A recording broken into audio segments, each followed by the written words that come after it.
Halo dan selamat datang kembali. Kali ini kita mau langsung bahas dua tempat yang namanya kebetulan sama nih, Kohoku. Sumber-sumber yang Anda bagikan ini membawa kita ke kota Kohoku di prefektur Saga, itu di Kyushu, sama satu lagi area Kohoku di distrik Adachi, Tokyo. Jauh ya bedanya? Iya, ini kebetulan nama yang menarik ya. Dua lokasi, beda pulau, tapi namanya sama persis. Masing-masing punya jenyut kehidupannya sendiri, cerita yang beda banget, tapi keduanya itu kayaknya sama-sama dipengaruhi sama alam sekitarnya. Tepat sekali. Jadi misi kita sekarang ini yaitu menggali lapisan sejarahnya, cari-cari permata tersembunyi yang mungkin nggak banyak orang tahu, dan lihat gimana sih sungai, lahan pertanian, bahkan bunga sakura itu ikut nulis cerita unik di kedua Kohoku ini. Kita mulai dari Saga dulu kali ya? Oke, kota Kohoku di Saga ini, wah, punya julukan unik loh. Ohesonomachi, artinya kota pusar. Kenapa gitu? Nah itu, karena lokasinya bener-bener pas di tengah prefektur Saga. Kayak pusarnya Saga gitu. Ah, oke oke. Dan kalau bicara soal karakternya, ini kota pertanian banget ya. Katanya separuh wilayahnya itu lahan pertanian. Sumber kita nih, terutama dari panduan petani muda lokal, Mas Ryota Kitahara dari grup Berry Button, bener-bener nunjukin ini. Betul, posisi tengahnya itu dan fokusnya ke pertanian itu ngasih karakter yang kuat banget. Ini bukan cuma tempat nanam padi atau sayur aja, tapi semacam ekosistem komunitas yang hidupnya ya dari tanah itu. Coba kita lihat gimana ini kelihatan dari misalnya kulinernya atau tempat-tempat menariknya. Bener! Buat ngerasain langsung hasil buminya, ada nih Yukino Sato Daichino Ye. Ini dekat stasiun. Bukan pasar biasa sih, tapi kayak etalase kebanggaan lokal gitu. Anda bisa nemuin sayuran segar, beras khas Kohoku, bahkan roti dari gandum sama tepung beras lokal. Pak Kitahara itu merekomendasikan odango ungu dan putih di sini. Oh, dango. Kayak apa tuh? Katanya sih sederhana aja, tapi isian pasta kacang manisnya itu pas buat tantangan. Jadi tempat ini kayak jadi magnet komunitas gitu pas akhir pekan. Kedengerannya emang kayak jantung kuliner lokal ya. Selain produk mentahnya, gimana kalau hidangan yang udah jadi? Ada yang nunjukin kekayaan pertaniannya gitu? Ada, namanya Dining Kitchen Genie. Ini tempat populer buat makan siang. Katanya porsinya gede, terus banyak kobachinya, lauk kecil pendamping gitu. Mereka bangga pakai bahan lokal. Menu andalannya, Saga Beef Hamburg. Sausnya unik, pakai teriyaki akar teratai atau renkon. Wah, kreatif ya pakai renkon buat saus Hamburg. Iya kan? Terus ada lagi nih, toko daging Tanaka Chikusan. Ini menarik karena mereka peternakan sapi saga, terus jual daging A5 berkualitas tinggi langsung ke konsumen. Mereka juga menekankan pentingnya pakan dari petani lokal, kayak jerami padi gitu. Jadi kelihatan banget siklus pertanian yang saling dukung di Kohoku ini. Ini poin yang menarik ya, jadi bukan cuma jual produk, tapi ada cerita di baliknya soal kualitas, hubungan antar petani dan peternak, terus kebanggaan sama hasil bumi lokal. Ini lebih dari sekedar makanan enak, tapi nyentuh ke etos komunitasnya gitu. Nah, selain buat perut nih, gimana pemandangannya? Ada yang bikin mata seger? Oh, jelas ada. Pemandangan di distrik Eguchi Shoutoku itu, wah, kayak lukisan hidup. Hamparan sawah luas banget, langitnya terasa lapang gitu. Sumber kita nyebutin betapa indahnya pas senja.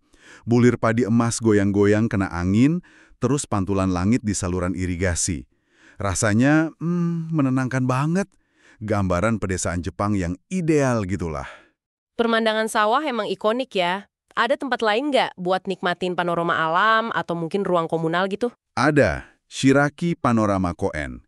Ini taman, ada tempat campingnya, terus ada observatorium buat lihat dataran Shiraishi sama Laut Ariake. Terus ada juga Minano Koen, taman semua orang. Ini lebih fokus ke ruang publik modern di pusat kota. Ada lapangan rumput, kafe, namanya 37 Cafe, sering jadi tempat acara komunitas juga, kayak pasarannya Berry Badan itu. Oke, jadi ada semacam investasi juga ya di ruang komunal yang modern selain alamnya? Betul! Oh ya, jangan lupa agrowisatanya, Hanasai Ichigo no Tani. Kebun stroberi bisa metik sendiri varietas lokal kayak Ichigo-san. Pengalaman langsung gini pasti seru kan? Iya, iya. Jadi ada perpaduan ya antara keindahan alam yang udah ada dari dulu sama ruang komunal modern yang emang sengaja dibangun. Terus gimana sisi sejarah sama legendanya? Kohoku Saga nyimpen cerita masa lalu juga nggak? Ternyata iya loh. Di area kuil Ryutakuji, ini kuil tua dari abad ke-9. Ada patung batu 16 rakan. Rakan itu murid Buddha ya. Ini properti budaya kota. Katanya sih disumbangin sama penasehat penguasa lokal zaman dulu. Patung-patung ini ngelilingin batu zazen. Batu Zazen? Buat apa tuh? Ini tempat seorang biksu pengelana dari abad ke-14 dulu bermeditasi. Buat ke sana mesti naik dikit sih, tapi katanya pemandangannya bagus banget dari atas. Kayak perjalanan kecil nembus waktu gitu rasanya. Akses yang butuh usaha gitu seringkali malah nambah nilai spiritual atau pengalaman sebuah tempat ya. Selain situs yang religius gitu, ada legenda lokal yang lebih membumi mungkin? Ada, ini seru nih. Cerita soal batu kankan. Batunya ini jenis sanukait, jadi kalau dipukul bunyinya kayak logam, kan-kan gitu. Legendanya dari sekitar 450 tahun lalu. Katanya dulu di area itu kan medan perang. Nah ada samurai kalah perang, terus dia nyembunyiin istrinya yang lagi hamil di goa, ditutup pakai batu ini. Dia janji mau balik lagi.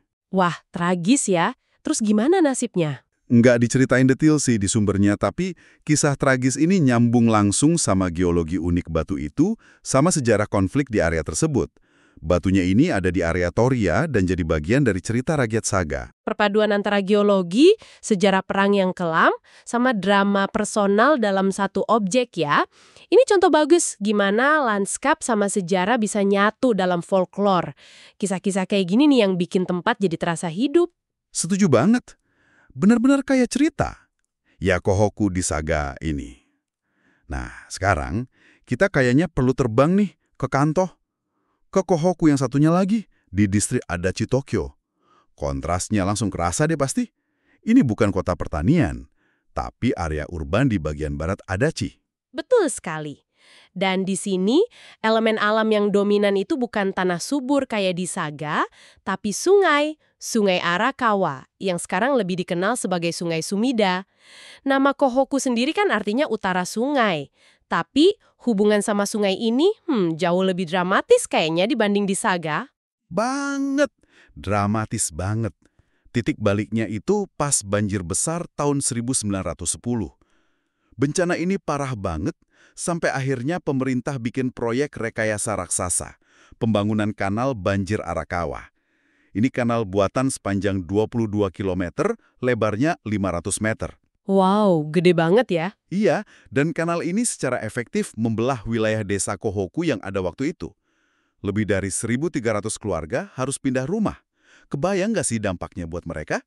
Itu perubahan lanskap yang bisa dibilang dipaksakan dan skalanya masif banget. Tapi justru dalam situasi kayak gini nih, sering muncul kisah-kisah ketahanan komunitas yang luar biasa. Salah satu sumber kita menyoroti ini dengan cukup baik. Iya, bener. Kisah warga desa Miyagi yang terusir itu, mereka nggak cuma pindah rumah loh, tapi secara kolektif mereka nyelamatin 7 prasasti Koshinto, dari desa lama mereka. Batu-batu bertulis ini kan sering jadi pusat ritual dan kepercayaan rakyat lokal ya. Betul, bagian penting dari identitas komunal mereka. Nah, memindahkan batu-batu itu tuh kayak upaya heroik buat jaga warisan di tengah perubahan paksa. Sampai sekarang Anda masih bisa lihat 7 Koshin di Odai ini. Jadi saksi bisu ketahanan mereka. Sebuah tindakan simbolis yang kuat banget ya, menyelamatkan bukan cuma batu tapi memori kolektif. Nah, selain kisah perjuangan melawan air ini, Kohoku Tokyo juga punya cerita tentang keindahan yang justru lahir dari tepi sungai. Apa tuh? Ah, ini dia. Goshikizakura. Sakura 5 warna. Ini cerita keren banget. Di akhir abad ke-19, warga lokal dipimpin sama Shimizu Kengo nanam ribuan pohon sakura dari puluhan varietas di tanggul Sungai Arakawa. Tempat ini jadi spot hanami paling ngetop di Tokyo waktu itu. Sampai dijuluki awan pelangi 5 warna gitu ya? Iya, bahkan putra mahkota Hirohito yang nantinya jadi Kaisar Showa datang buat lihat di tahun 1910. Dan yang lebih mencengangkan lagi, seperti yang disebut di sumber Anda, bibit dari Goshikizakura inilah yang dikirim ke Washington DC, terus jadi cikal bakal festival sakura di Potomac yang terkenal banget itu. Benar, koneksi internasional yang nggak disangka-sangka ya. Awalnya dari inisiatif warga lokal Kohoku aja. Sayangnya, tanggul sakura asli di Kohoku kemudian rusak parah sih. Ya, sayang banget ya. Tapi, ceritanya nggak berhenti di situ. Ada akhir yang cukup manis. Lewat proyek Kepulangan Sakura di tahun 80-an, keturunan Sakura dari Washington DC itu dibawa pulang lagi ke Adachi. Ditambah lagi ada hadiah pohon Sakura dari ibu negara AS waktu itu, Nancy Reagan, yang dikenal sebagai Reagan Sakura. Jadi warisannya hidup lagi, walau bentuknya baru. Anda bisa kunjungi Taman Goshikitsutsumi atau Taman Pertanian Kota buat ngerasain jejak sejarah ini. Wah, sungguh siklus cerita yang menyentuh ya, melintasi generasi dan benua. Selain Sakura, Sungai Arakawa ini juga jadi latar belakang legenda lokal yang tragis tapi punya pengaruh besar. Ya, kisah Putri Adachi, Adachi Hime. Konon dia bunuh diri di sungai gara-gara konflik keluarga. Ayahnya sedih banget, terus minta biksu terkenal, namanya Gyoki, buat ngukir 6 patung Buddha Amida untuk menenangkan arwahnya. Nah, inilah asal mula tradisi ziarah 6 Amida, Roku Amida Mode. Ziarah yang populer ya di zaman Edo, terutama buat para wanita gitu. Betul, mereka berdoa buat kebahagiaan rumah tangga. Dan ada detail menarik nih soal patung ketujuh. Setelah 6 patung jadi, si biksu Gyoki ini masih punya sisa kayu, kyo atau mokuyo namanya. Sisa kayu ini dipakai buat bikin patung Amida tambahan. Patung inilah yang disimpan di kuil Shoujoji, di area Ogi Adachi. Makanya kuilnya dijuluki Kyoji atau Kyoji-san. Patung ini jadi properti budaya Tokyo sekarang. Oh gitu ceritanya kenapa ada patung ketujuh. Iya. Nah, di area Kohoku sendiri, kuil Myoji itu kuil kedua dalam rute ziarah 6 Amida ini. Patung Amida di sana juga dikaitkan sama Adachi Hime. Jadi properti budaya berwujud pertama yang ditetapkan sama Adachi. Jadi kalau kita kunjungi kuil-kuil ini, kayak ngikutin jejak gimana legenda duka bisa berubah jadi harapan spiritual ya.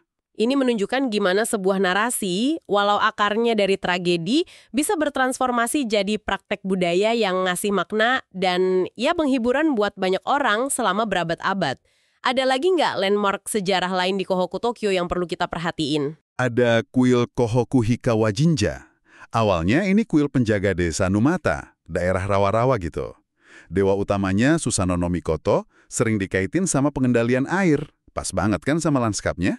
Nah, setelah desa-desa gabung, kuil ini jadi penjaga utama Kohoku.